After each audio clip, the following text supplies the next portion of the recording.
to order. All right, so let's see, moving through our agenda. Item number 2, public appearances. Do we have any public appearances or emailed questions? Nope. None? Not here. Chad, do we have anything at City Hall? No one here from the public. Okay, thank you. All right. And then we can move along to item number 3, approval of the minutes, and we will need a motion. I'll make a motion to approve the minutes. I'll second. Okay, it's been moved and seconded. Any discussion on the minutes? Then we can move to a vote. All in favor, aye? Aye. And all opposed, no.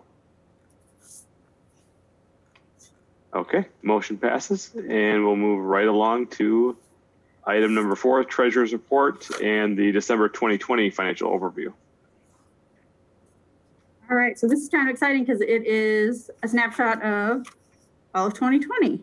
This is still pre-audit, so it will potentially change a little bit, but I don't expect anything big. I know Jenny's got a few things she's working out with finance that I think came in late and maybe are not in this report, but I don't think it's anything major. I'm just going to go through the overview and point out a couple of things that are kind of out of normal for us. Almost all of it is just due to COVID. So the closures kind of shifted our spending. We did have some savings in salaries and benefits because we had the outreach position open. So we saved more money there than we normally would. Repair and maintenance by others. This was a really good year for us. So we're 42% unspent, which is higher than usual, but that's really good. It means we didn't have a lot of unexpected issues. It means we can put that into fund balance and things are good.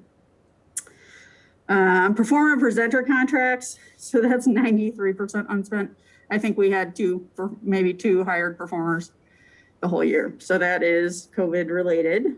Travel and training. I'm actually really impressed that we got $4,000 spent out of $6,000. We had the PLA conference was in late February. So we sort of just got that one in. I still look back and think like being on an airplane in February, it's probably not a great idea, but we didn't know that yet. So we did better there than I expected.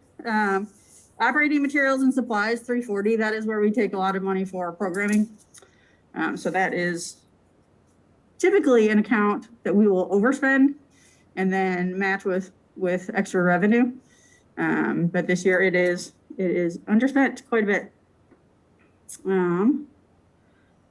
Public information and printing. So that is typically spent on, most of that is spent on Halloween hunt and summer reading program printed materials. So we didn't have to do that. So we spent nothing out of that this year. And then utilities. So this is the one that is kind of the wild card because we don't really know why our bills were so low. We did have had quite a bit of work done on the HVAC. Recently we switched our service provider for that. Kevin's very happy with how it's working. I think it currently is giving him fewer alarms than it has in the 10 years that we've been open. So I think it's probably working better. I think this is sort of the irony that we spent money to fix a system that is now going to start charging us more because our bill we'll see in the register, we've got 2 MGE bills and the second one is quite a bit higher. So it looks like our bills are going back to normal because the system is running normally again. Yeah, so that's kind of an odd one. We also had the CARES Act funding. So we brought in $29,000 in CARES Act funding that we didn't expect, but we also expended it. That was a reimbursement situation. So we took in exactly what we spent. We had $12,000 of interest revenue that we didn't expect. We are still waiting for a P-card dividend of about $4,000, so that may change some things. As it sits right now, with a few things outstanding, we're putting $186,000 into fund balance, which is much higher than normal.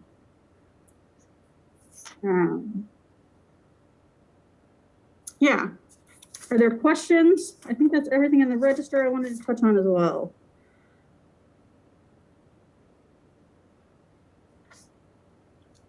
Any concerns, any questions? If not, we should vote on it. Yeah, so we'll need a motion to approve the 2020 financial overview. A motion to approve.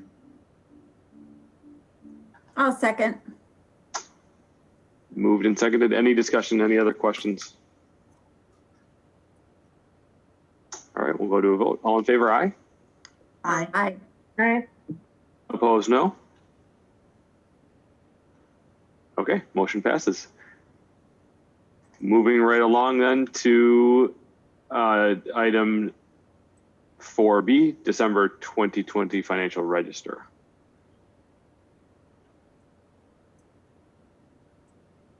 Wait, that's what we just did. No, we didn't do the register. We just did the overview. Oh, sorry. I touched on everything in the register. So the Harker, if you look at account 240, the Harker bill. So that is the HVAC repairs that we did that spanned December and January. So this is the larger part of the bill. We'll see another 700 or so come in January. And then I just wanted to point out the MG&E. So our most recent MG&E bill was over 5,000, almost 6,000, which is getting back into the range of what's normal for us. Okay.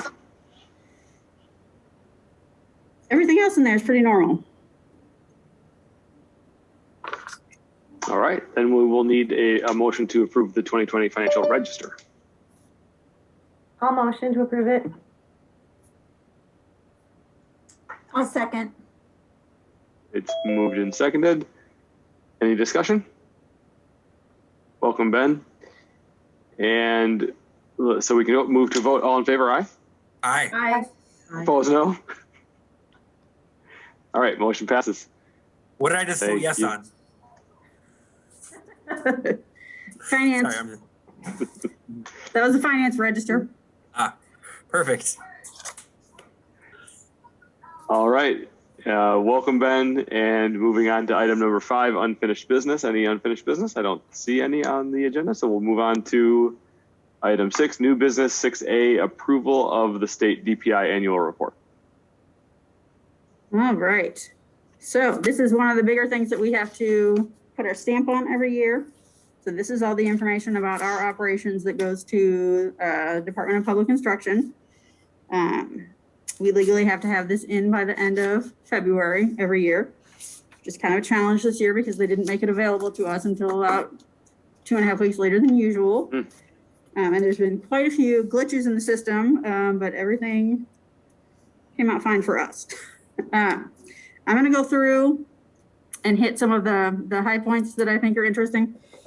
Just a reminder that this is data about the library that is not going to match the stats that we look at every month, because they just ask us to kind of slice and dice this differently than is always helpful to us.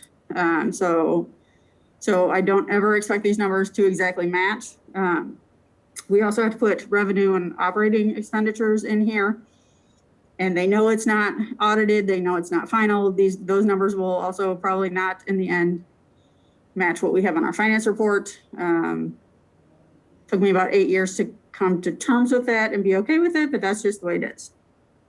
It was complicated this year, obviously, because of COVID. They did add quite a number of questions to kind of accommodate for what happened during COVID. I think some of it was done well and some of it was not, and I'll kind of touch on that as we go through. So usually we just say how many hours we're open in the summer and how many hours we're open in the winter, and we multiply that up, and it's really easy.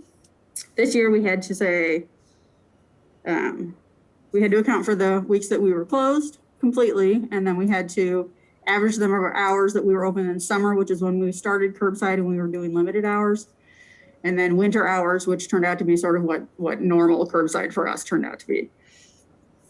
So we were open a whole lot less hours this year than we were last year. No surprise. And then they just asked a bunch of questions about what kind of services we're providing. I think they're just trying to get a snapshot of what all the different libraries are doing. It doesn't provide a whole lot of room for detail. So we're doing a lot of reference services. In some ways, not others. I think that's all just sort of informational. And then if we added materials, so we did put more money into overdrive. So that's indicated here, not the amount, but just that we put more money into it. Let's see. And some really good things that came out of here. You know, we weren't doing library cards online before COVID, and we are now. So I think that's a service that people have really enjoyed. And then we did indicate that we added the external Wi-Fi access point. And then it just asks us when we're closed. Then we get into library collection, which is actually pretty normal. We had a pretty normal year. We didn't spend our entire collection budget. I think we were 13,000 unspent, which frankly for this year I think is not a bad thing. We shut down ordering completely for 6 weeks, and then had to deal with a lot of publishers that had canceled things that they expected to be publishing. So I'm not unhappy with that. We've added plenty of items this year. You know, that is one of the standards in Dane County that you have to add a certain number of books based on your population. We are always well over that, so that's not a problem either. So I think that all looks pretty good. Okay, then we get into the really painful part, which is library circulation. If you look at our circulation, total here is 159,000. We typically do closer to 400, so we're down 59%. Which is real painful, but also I think normal for this year. I think every other library is experiencing some kind of a drop. I think what we're really missing, so we're doing a lot of curbside orders, but they're just smaller. So what we're really missing are families that come in for story time and take 45 picture books home with them every single week. So there's a volume there that we just can't make up for. So. Will you see numbers from other libraries as well at some point? Around July, we will. Okay. Yeah, and I wouldn't be surprised if Dane County or South Central libraries maybe share things earlier. DPI won't have all this process for us to look at until July. I will say it's been an odd year, and that there are libraries that I think are, I don't want to say cooking the books, but they're certainly engaging in behaviors that get this number higher, that I think are not exactly kosher. We've got some libraries that are just checking all patron holds out to the patron the minute it comes into the building, whether they ask to come get it or not, which I think is a little bit disingenuous. I certainly wouldn't want to duplicate that just to see a higher number here. The good news is that even though this is down pretty far, Dane County Library Service has already started talking about how to handle the changes in circulation, because we do have county funding that depends on that. So that payment that we get from Dane County every year is based partially on circulation. What they are suggesting, and I don't think they've approved this yet, but I think everybody seemed to agree that the best option was to just ignore 2020. So what they're suggesting is that next year's payment from them would be exactly what it is this year. I think we'll also have to make a decision in a year about what happens with 2021 numbers, because I don't think they're going to match either, but maybe it'll be better. Maybe we'll just end up skipping the 2 years. I don't know, but that was really good news. I was really happy, and they brought that up to us. We didn't bring it up to them, so that's good news. I don't think this is going to really damage us in any way. Some of the things, we typically do stats weeks twice a year. So we do it in April and in October, and that's when we do a door count.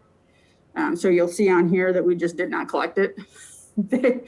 They sent an email out saying, like, this is a good time to do a stats week. And I was like, what are we going to count?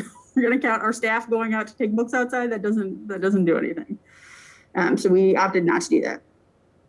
Some of the good news here, though, is if you look at website visits, our website visits were up 75,000 over last year. So the upside of people not being able to come into the building is that they're finding information about us on our website. So that's good. The other thing that was up was total uses of electronic materials. So ebooks, Overdrive, e-audiobooks, that was up almost 13,000 this year. So I think putting that extra $6,000 that we did into Overdrive back in, I think it was April we did it, was a really good move. So that I think benefited us. Any questions so far? All right, moving along. So the next section is on library programs. Obviously, we didn't have a lot of in-person programs. I will say this is sort of where I fuss with them because what they're counting in the total here. So we're allowed to say what we did for 3 categories. We're allowed to say what we did live in person, which is just going to be the 6 weeks that we were open. No, 10 weeks that we were open. Live online programs, which frankly, everybody in the world advised against doing because technical issues, Zoom bombing, all kinds of things. And we get to say how many pre-recorded programs we put online, but we don't get to count that in the actual total. And that's where we put most of our time and energy. And I don't think there's a real repercussion for that decision. I still think it was the right decision. I think I would rather have my staff spend time doing a quality program and editing it. I think that's more important to do a good program than to do a live program. I also think that if you've got kids at home, being able to pause it and come back to it is probably better than having to sit through the whole thing live. So I'm not exactly sure why they decided to ask what they did, but that would be the one thing that I didn't really agree with.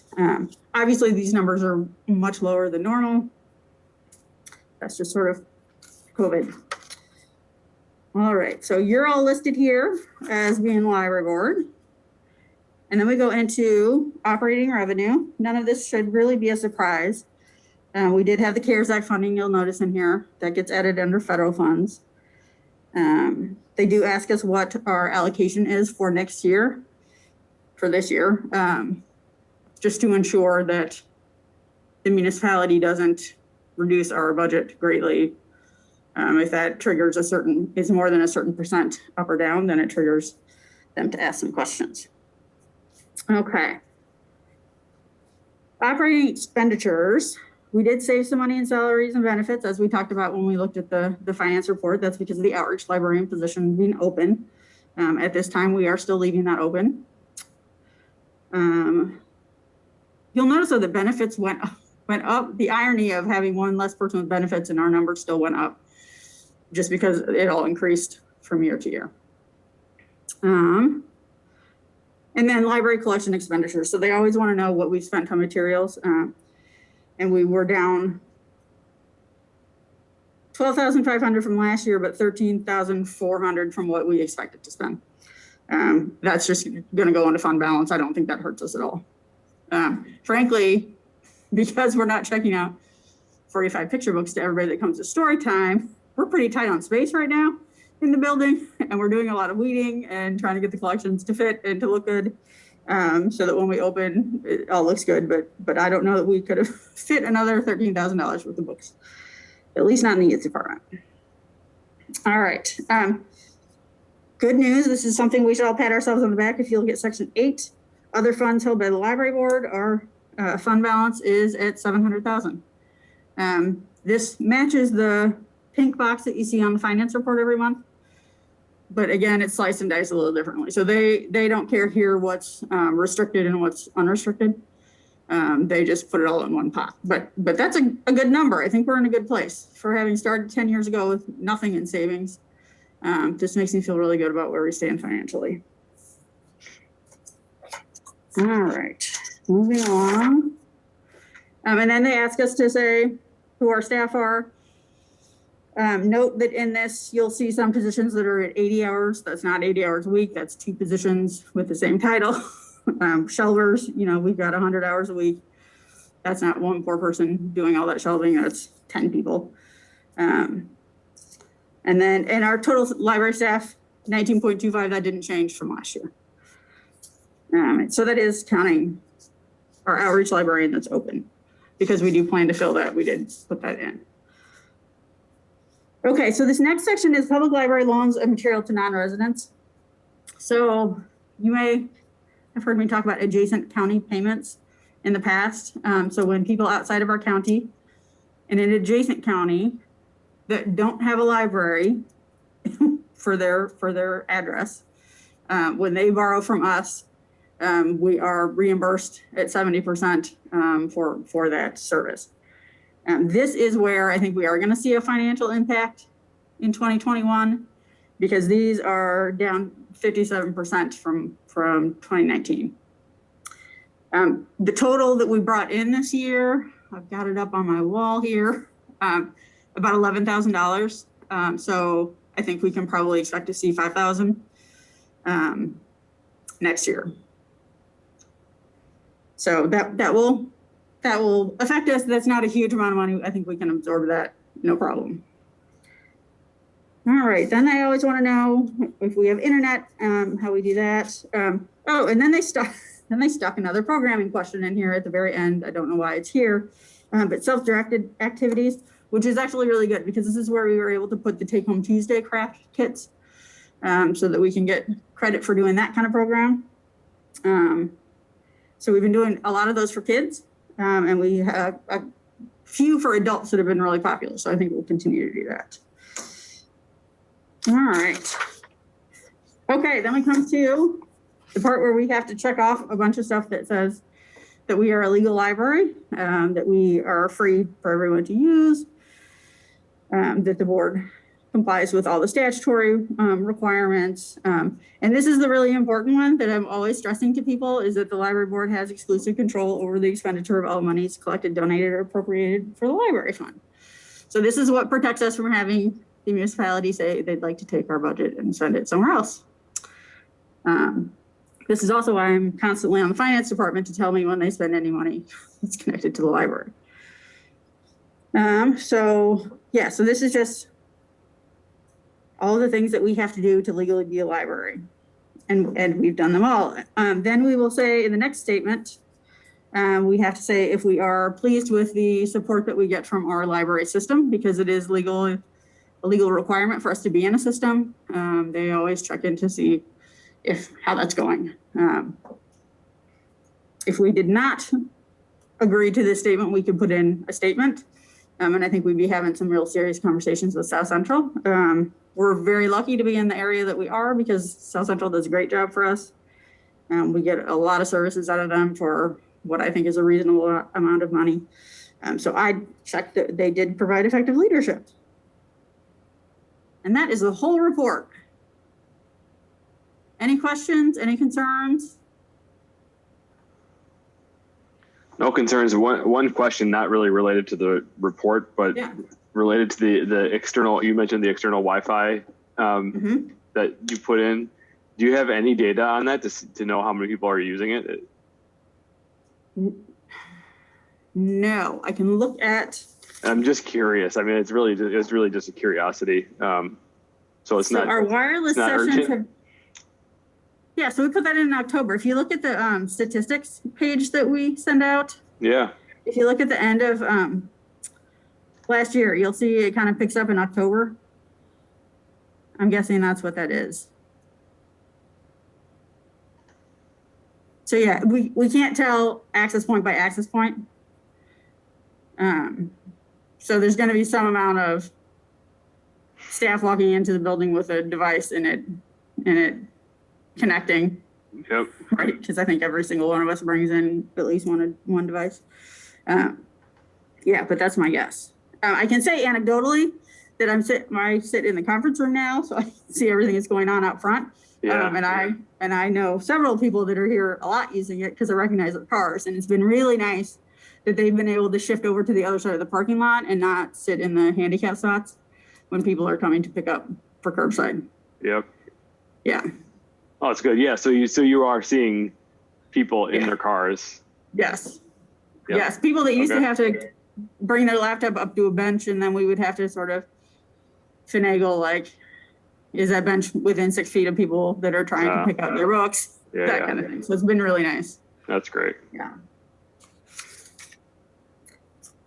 All right. So what we will need is a vote to approve this. And then, Stephen, I'll need your signature on this in 2 different places.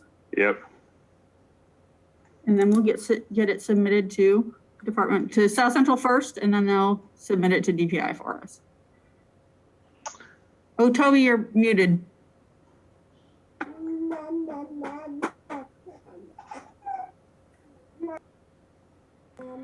Pressing Control A will toggle your mute. Got it. Thank you. Sorry. I will move to approve the DPI annual report.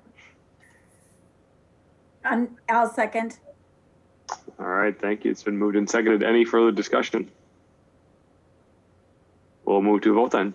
All in favor, aye. Aye. Opposed, no. And motion passes. Excellent. Thank you for sitting through that. That's a lot of data that's not necessarily thrilling. That DPI report, is that publicly available? It will be after they put all of the numbers together and publish that in July. Terrific, thanks. Yeah. All right. Agenda item 6B, 2022 capital improvement project discussion. I was so excited to do this because I thought we got to start talking about a sorter, but I was a year ahead of myself and we don't. That's in 2023. So a year from now, we'll be talking about getting bids for a new sorter. I don't have any plans for next year. You know, we do have one CIP item that is in conjunction with Public Works and paid for by Public Works that is just building improvements. So if anything should arise, like a need for carpet or anything like that, we may use funds out of that, but I don't currently have any plans for that.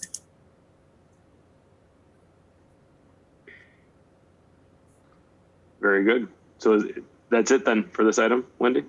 Yep. Okay. Item 7, President Report. I have no new news or topics to report, so we can move right along from item 7 to item 8 on the agenda to the Library Director Report. All right, so I already talked to you about Dane County skipping 2020 is a bad year for data, so that's really good news. We are now double masking at the library, just making it more challenging than ever to talk for a long time. I will say that I looked at, you know, our next target date is still April the 7th. I looked at data for Dane County today and it looks as good as I've seen it since, I don't know, March.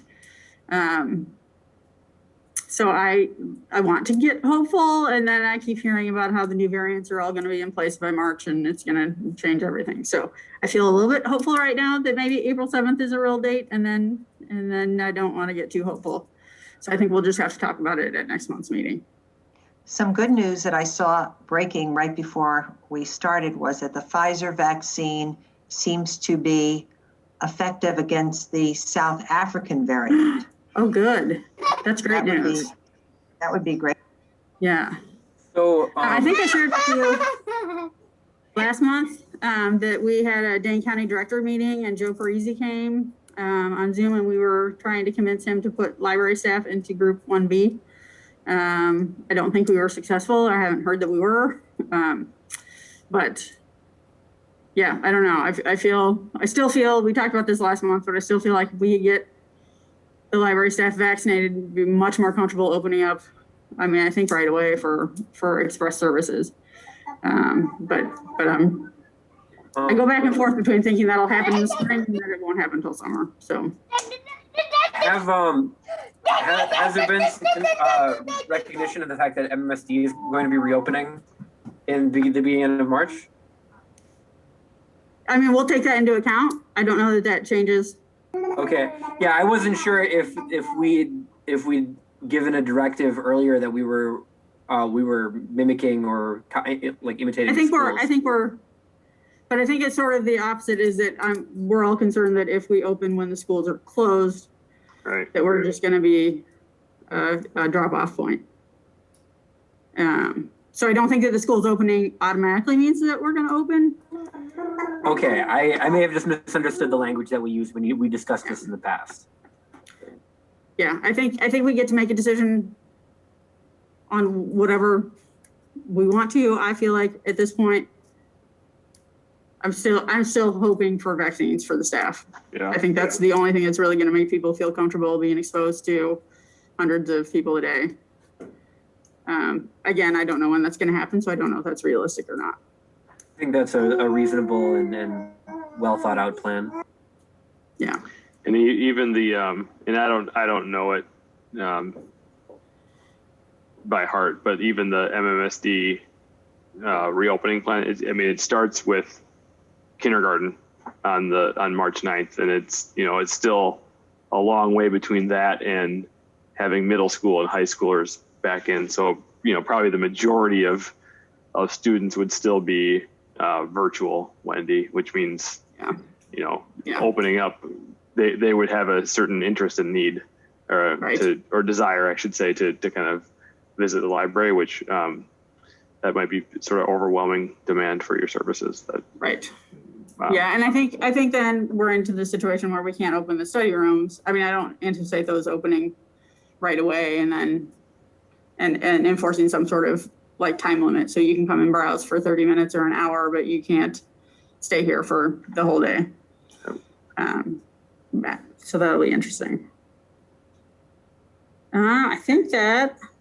Given this discussion, maybe I'll just pick on Chris for a second. Anything from your point of view in your line of work that you new learnings or otherwise that would be beneficial for the library to consider based on what you're learning and seeing? And we've been at it for the last year. So I guess I don't know. I mean, Verona schools and schools in general, most of the data that's emerged from that seems to suggest that, if you're spaced out, if you're masked, if you do those things appropriately, that it can be done in a safe manner. I don't know.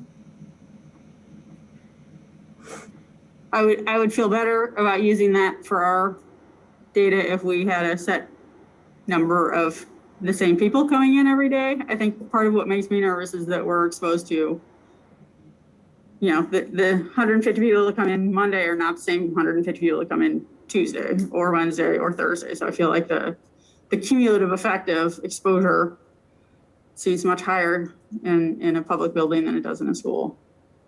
Have you seen any public pushback about opening or not opening?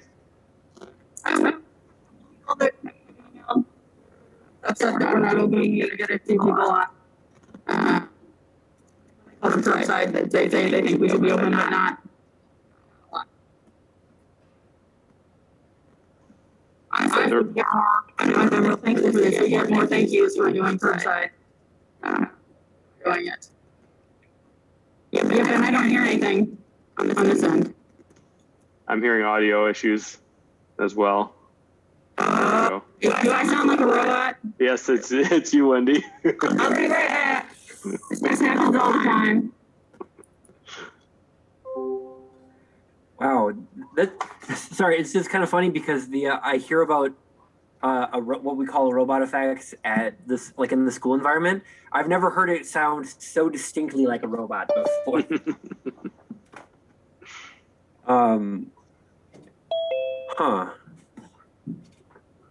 Sorry, now I'm just checking to see if my version.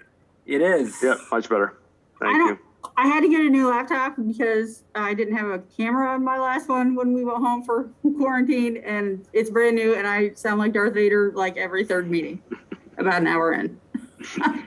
Sorry. So some of those audio handling problems are caused by like either a slightly out of date version of Zoom because they update Zoom like every week.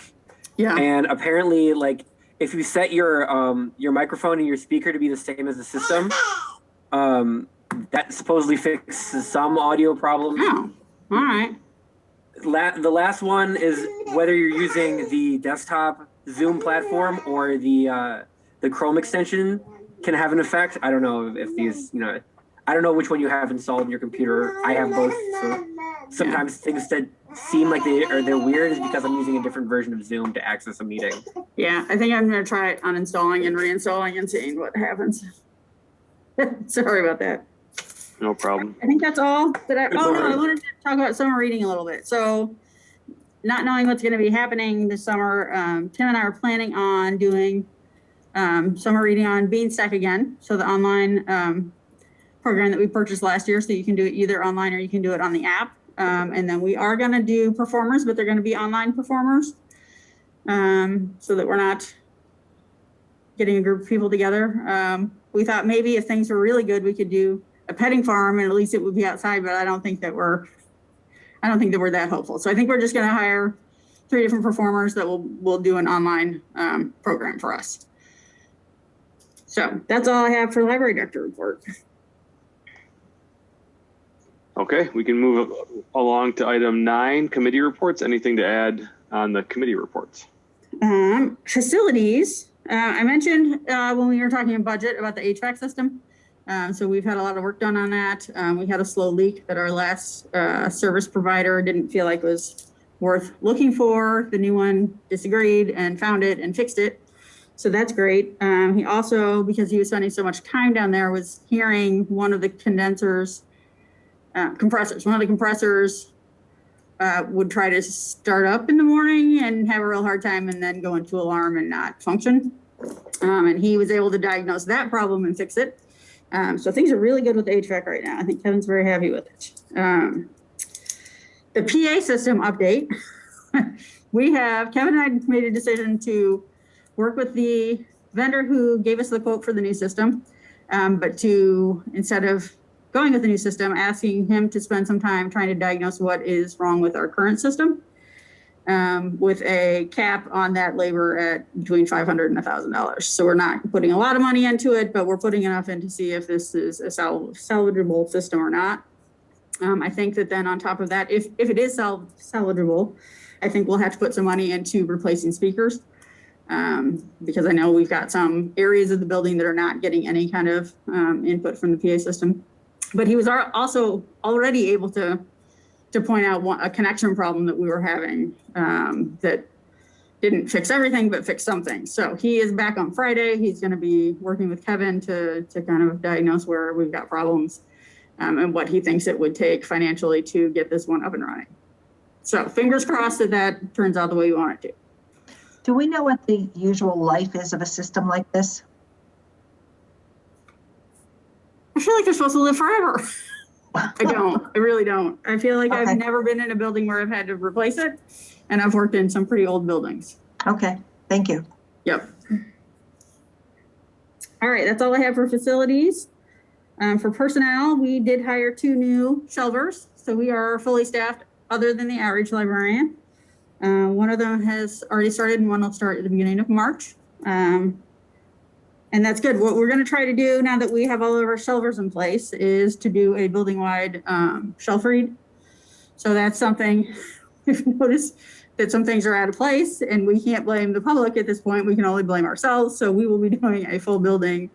Let's get everything in order and be in good shape. I already mentioned that we're doing a lot of weeding to try to get the collection looking as good as we can for when we reopen.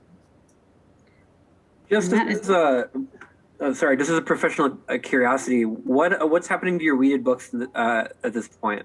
We send in better old books, and they are either sold there or recycled. Nice. Every now and again, we get a check from Better Old Books for, I don't know, $600 for things that they have sold online. It's a very small percentage of what we send them, I think, but they do recycle. If we were running into problems here, because if you want to recycle, you have to cut the text block out of the hardcover. Yeah, I was looking at adopting a similar system at Leopold, and I've just been feeling out what to do. Yeah, Better Old Books we've been working with them for probably 6 years now. We don't make very much money off of it, but they send us boxes, they pay for shipping. Works out pretty well.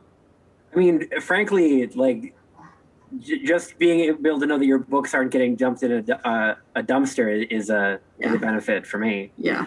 And I don't think there's anyone locally who will take them. Like St. Vinny's won't take, even when the Friends have a book sale, they have to separate former library books from donated books because they can't give the library books to St. Vinny's. I've seen Goodwill sell retired MMSD materials, but I'm guessing that that's probably provisional, or the intake person at the time didn't know they weren't supposed to, because I feel like the Goodwill doesn't either. Right.